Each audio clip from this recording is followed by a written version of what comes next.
ಸೂರಜ್ಗೆ 14 ದಿನ ನ್ಯಾಯಾಂಗ ಬಂಧನಕ್ಕೆ ವಿಧಿಸುತ್ತಾರೆ ನ್ಯಾಯಾಧೀಶ ಶಿವಕುಮಾರ್. ಸೂರಜ್ ರೇವಣ್ಣ ಪರಪ್ಪನ ಅಗ್ರಹಾರ ಜೈಲಿಗೆ ಎಂಟ್ರಿ. 14 ದಿನ ನ್ಯಾಯಾಂಗ ಬಂಧನ ಹಿನ್ನೆಲೆಯಲ್ಲಿ ಸೂರಜ್ ರೇವಣ್ಣನನ್ನ ಪರಪ್ಪನ ಅಗ್ರಹಾರ ಜೈಲಿಗೆ ಶಿಫ್ಟ್ ಮಾಡಲಾಗಿದೆ. ನಾಳೆ ಬಾಡಿ ವಾರೆಂಟ್ ಮೇಲೆ ಸಿಐಡಿ ಅಧಿಕಾರಿಗಳು ಸೂರಜ್ ರೇವಣ್ಣನನ್ನ ಕಸ್ಟಡಿಗೆ ತೆಗೆದುಕೊಳ್ಳುವ ಸಾಧ್ಯತೆ ಇದೆ. ಸೂರಜ್ ರೇವಣ್ಣ ಪರಪ್ಪನ ಅಗ್ರಹಾರ ಜೈಲಿಗೆ ಎಂಟ್ರಿ.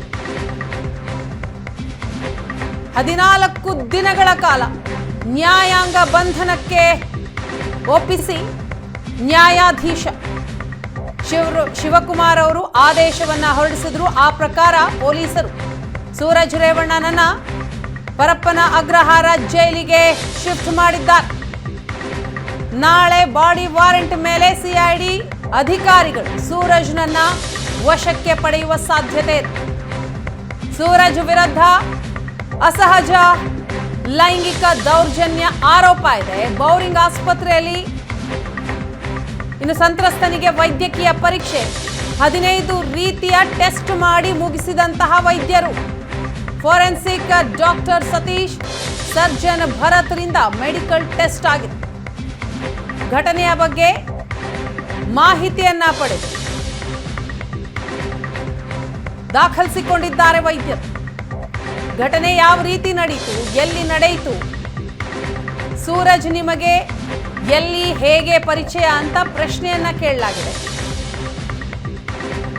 ನಿಮ್ಮ ಮೇಲೆ ದೌರ್ಜನ್ಯ ಆಗಿದೆ ಅಂತ ಏನು ಆರೋಪ ಮಾಡ್ತಾ ಇದ್ದೀರಿ, ಯಾವ ರೀತಿ ನಿಮ್ಮ ಮೇಲೆ ದೌರ್ಜನ್ಯ ಆಗಿದೆ ಎನ್ನುವ ಮಾಹಿತಿಯನ್ನ ಪಡೆದುಕೊಂಡಿದ್ದಾರೆ. ಬರವಣಿಗೆಯ ಮೂಲಕ ಸಂತ್ರಸ್ತನ ಹೇಳಿಕೆಯನ್ನ ದಾಖಲಿಸಿಕೊಂಡ ವೈದ್ಯರು. ಸೂರಜ್ ವಿರುದ್ಧ ಸಲಿಂಗಕಾಮ ದೌರ್ಜನ್ಯ ಆರೋಪ ಇದೆ. ಬೌರಿಂಗ್ ಆಸ್ಪತ್ರೆಯಲ್ಲಿ ಒಂದ್ ಕಡೆ ಸಂತ್ರಸ್ತನಿಗೆ ವೈದ್ಯಕೀಯ ಪರೀಕ್ಷೆಯನ್ನ ನಡೆಸಲಾಗಿದೆ. 15 ರೀತಿಯ ಟೆಸ್ಟ್ ಅನ್ನ ಮಾಡಿದ್ದಾರೆ ವೈದ್ಯರು. ಸಂಪೂರ್ಣ ಮಾಹಿತಿಯನ್ನ ಪಡೆದುಕೊಂಡಿದ್ದಾರೆ ಸಂತ್ರಸ್ತನಿಂದ.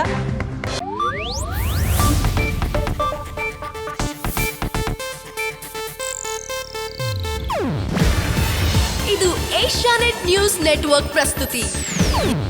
ನೀವು ನೋಡ್ತಿದ್ದೀರಾ ಏಷ್ಯಾನೆಟ್ ಸುವರ್ಣ ನ್ಯೂಸ್.